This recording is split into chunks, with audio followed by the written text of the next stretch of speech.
enjoyed that little bit of worship at the end there. It brought me right back to my college and career days. Yeah, it was like 8-9 years ago. Yeah. Hey, I want to say a happy Mother's Day to all of our mothers out there. I want to say a special happy Mother's Day to my own mom, who is probably watching from a snow-covered province of New Brunswick. And so, happy Mother's Day, Mom. I love you, and I promise I'll call you later. Let's talk about the Civil War, because who doesn't love to talk about current events? There's a story told about the surrender of the Confederacy at the Civil War. As it concluded in the United States and things were kind of wrapping up, it said that General Grant was an unusual man.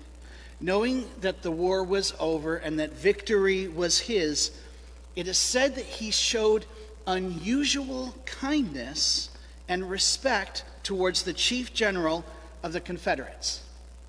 And so he allowed General Robert E. Lee, who I'm sure you've heard of, to ride freely in and out of the area. He allowed him and his men to keep their horses and their belongings. He even gave them food as needed, and just generally treated what was supposed to be his enemy as someone deserving respect and kindness.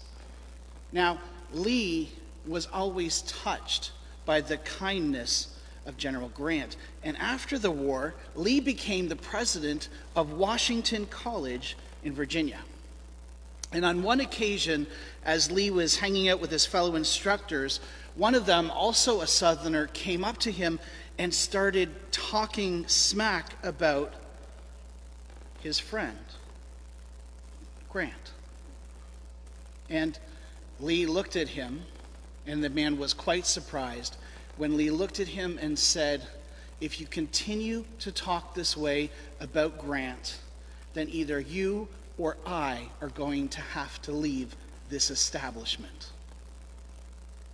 You know, loyalty is a topic that we often don't talk about nearly enough. Is it a characteristic that you value greatly? Cicero has been known to say that nothing is more noble, nothing more venerable than loyalty. Now, I'm not sure I can 100% get behind the statement. Maybe I would put love or forgiveness above loyalty if you're going to rank such virtues. But I think that we can all agree with the sentiment that Cicero elucidates, that loyalty is something to be greatly valued. So, how loyal are you? Now, I bet that's a question that you don't get asked very often. I sure don't. What if we asked then the people in your life how loyal you are? What if we asked your friends? What would they say? Would they say, "Oh, absolutely, you can always count on them in a pinch. They're always there to lend a hand. If I'm having a down day, there they are to support me"? Or would they say, "You know, when the chips are down, they're nowhere to be found"? How loyal are you to your family? What would they say about you? Do you greatly value your family and what they mean to you? And when somebody needs to move, you're right there? When someone needs cash, you're in there? How loyal are you to your family? Here's a tough one. How loyal are you to God? And this one plagues me all the time, because we show up to church, don't we? And we sing songs like, "Oh God, you are my God, and I will always praise you, and I will seek you in the morning, and I will walk in your ways." And then we're driving home from church, and somebody cuts us off, and all of a sudden, a lot of these things that we were singing about or preaching about go out the window, don't they? You know, God's given us a lot of gifts, and sometimes we as people naturally can just sort of forget about the gifts that God has given us and focus on the negatives, right? On the difficult things in life. Sometimes we can even demand of God, "God, why haven't you made my path easier, smoother?" softer. And you have to wonder sometimes where our loyalties lie when it comes to God. Now here's a question, because we've been wrestling with the text that talks about the disciples in John after the aftermath of the crucifixion and then the resurrection, and Jesus begins to appear to everybody, and everyone's trying to figure out what it all means. Here's a question in light of all of that. How loyal were the disciples? I started to think about these guys in terms of loyalty. And do you remember that a lot of times in various Gospels, they're shown as jockeying for power, right? In Luke here, an argument started among the disciples as to which of them would be the greatest. I mean, there was certainly, and we probably don't even think about them this way, but there was certainly this idea that the disciples wanted to rank each other 1 to 12. I mean, obviously, you've got Peter at the top. He's number 1. You've probably got John as number 2, and James. Where the rest all lie. And you might even remember there was a time when a couple of the disciples went up to Jesus and they said, hey, when you come into your kingdom, can we be your right and your left hand men?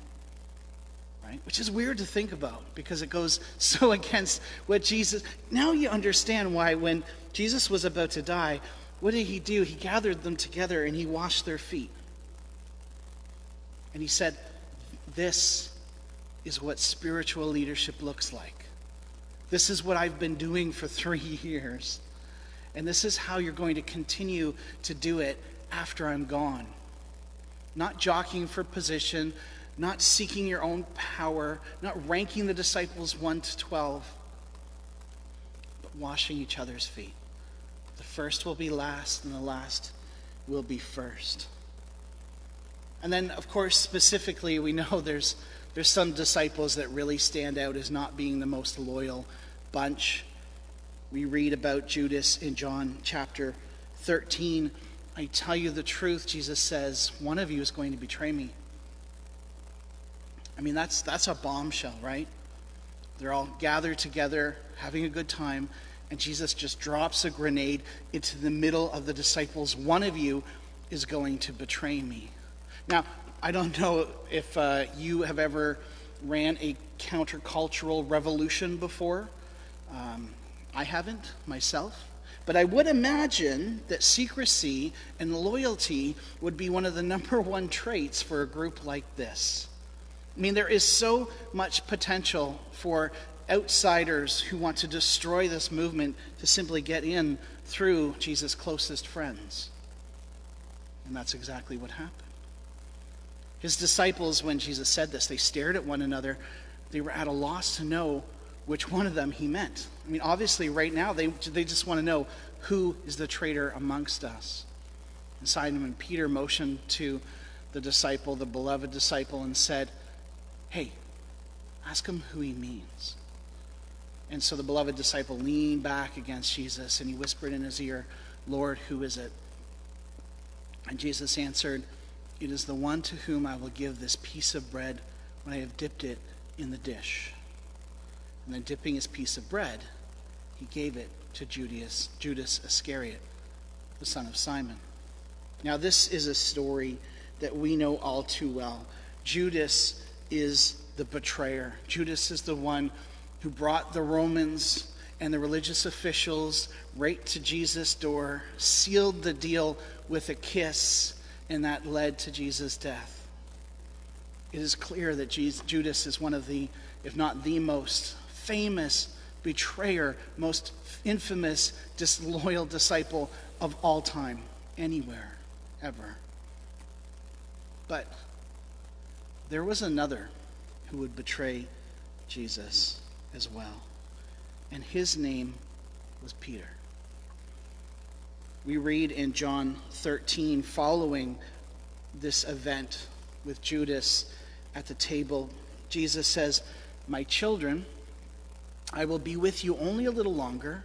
You will look for me, and just as I told the Jews, so I tell you now, where I am going, you cannot come. A new command I give you, love one another. As I have loved you, so you must love one another. By this all people will know that you're my disciples if you love one another. And Simon Peter asked him, Lord, where are you going? And Jesus said, where I'm going, you can't follow, Peter, but you'll follow later. And Peter said, Lord, why can't I follow you now? I will lay down my life for you.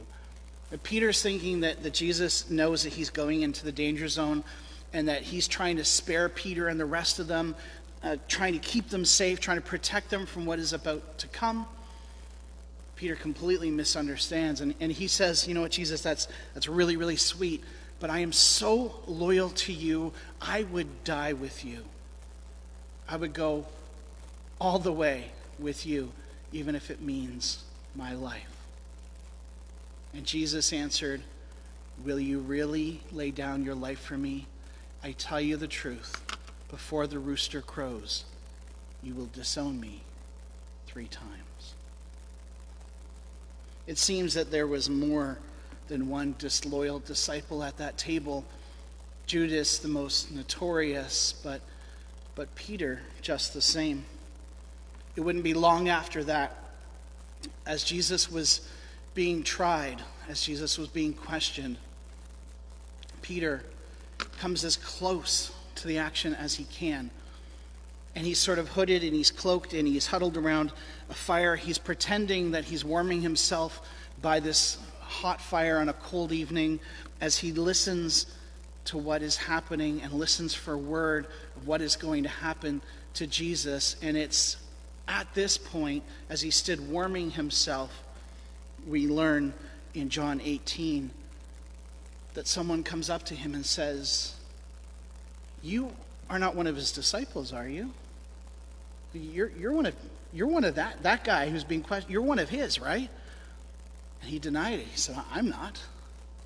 And then one of the high priest servants, a relative of the man whose ear Peter had cut off, and that's an interesting coincidence, is it not? He challenged him. He said, didn't I see you with him in the olive grove? I'm pretty sure I know you.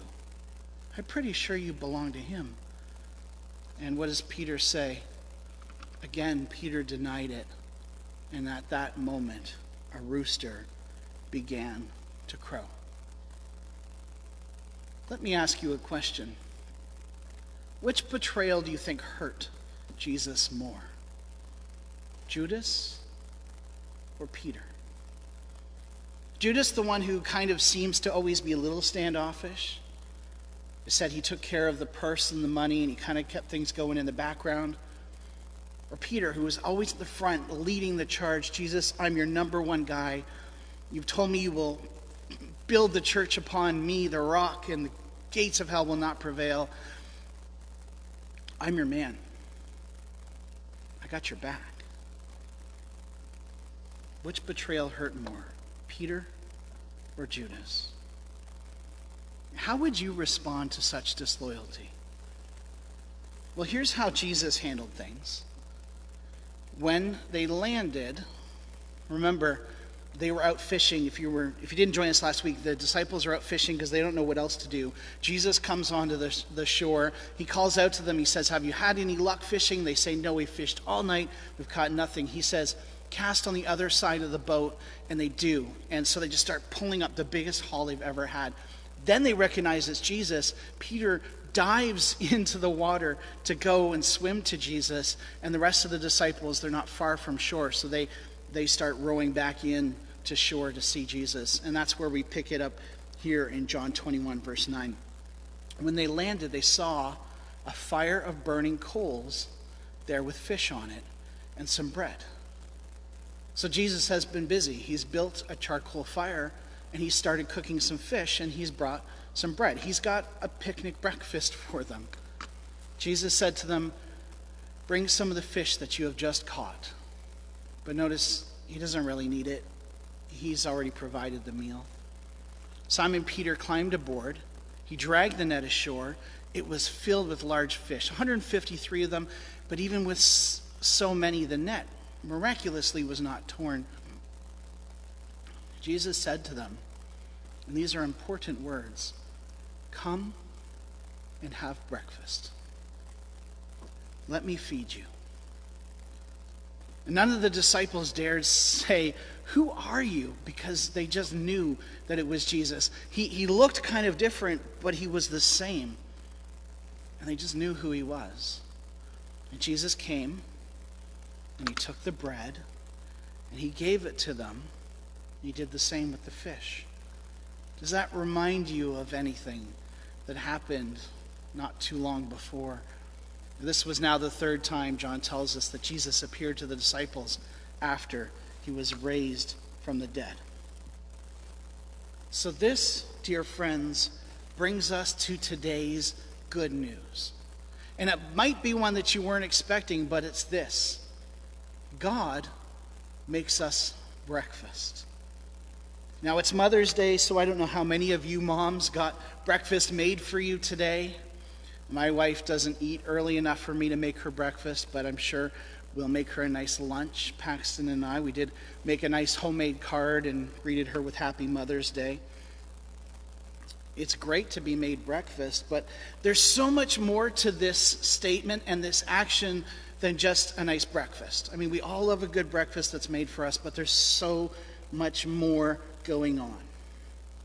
You see, in light of everything that had happened, in light of Judas' betrayal and Peter's betrayal and everybody else's betrayal as they just fled from Jesus in his darkest moment, there is mercy in this action. You see, I've thought about it quite a bit this week, and I've wondered to myself, if I'm Jesus, how do I treat Peter the next time I see him?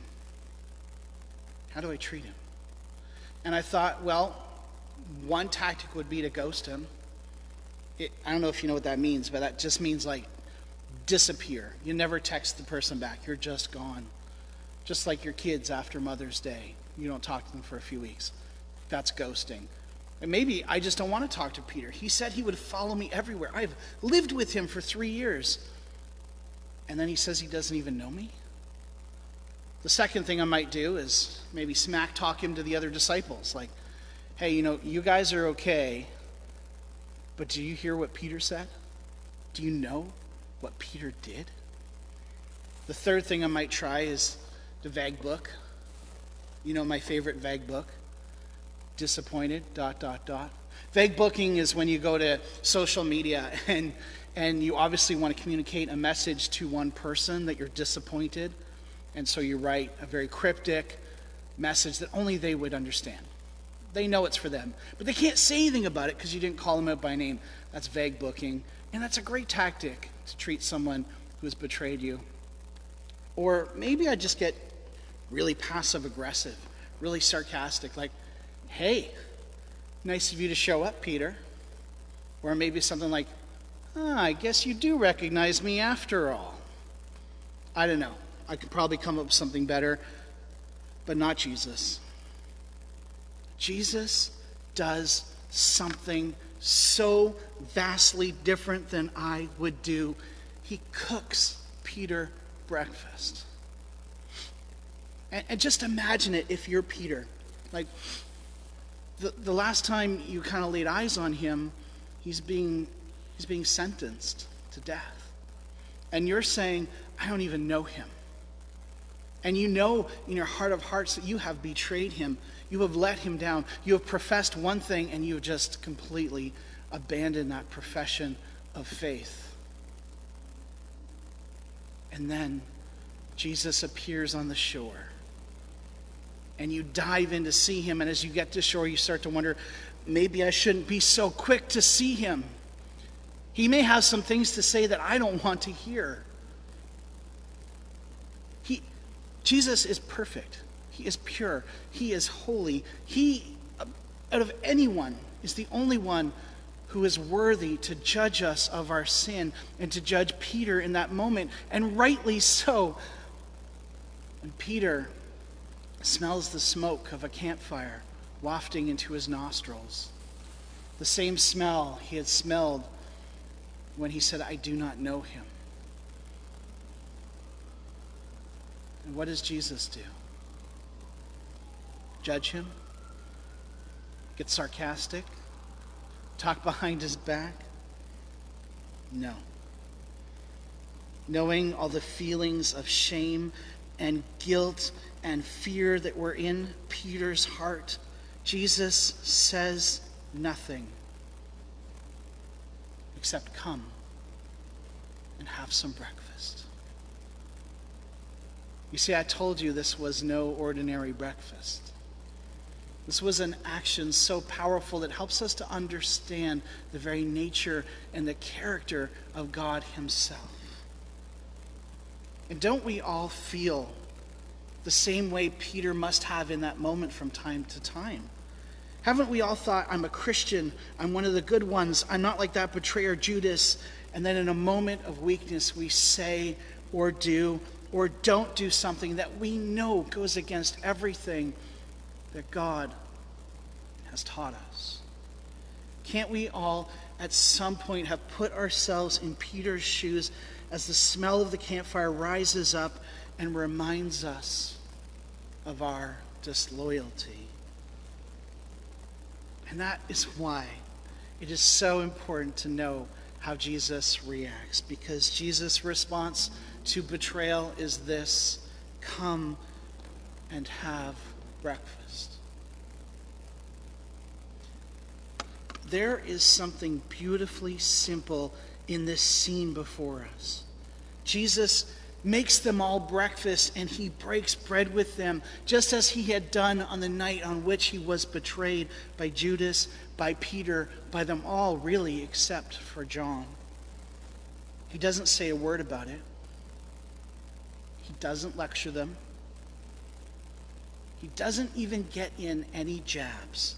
He doesn't need to. He simply makes breakfast before anything else is said, and his action speaks volumes. It says, Peter, I forgive you. I love you. And I'm still loyal to you. It says, really, Peter, I got your back. Now, I've been the pastor here at Knox for almost 10 years. It'll be 10 years this September, and it's hard to believe. And one of the first people I met was Jerry Tourigny, who is here with me today. He plays the guitar. And for 10 years, Jerry and I have always had this saying. Whenever one of us called the other and said, I need help, I've got this ministry idea, can you help me out with it? I need to move, can you bring your truck? I'm going through a tough time, can we have coffee? Whatever it is, and we both say this to each other depending on the need, that phrase is, I got your back. And I know it's grammatically incorrect, but that doesn't matter. I got your back. It says, no matter what's going on, I support you.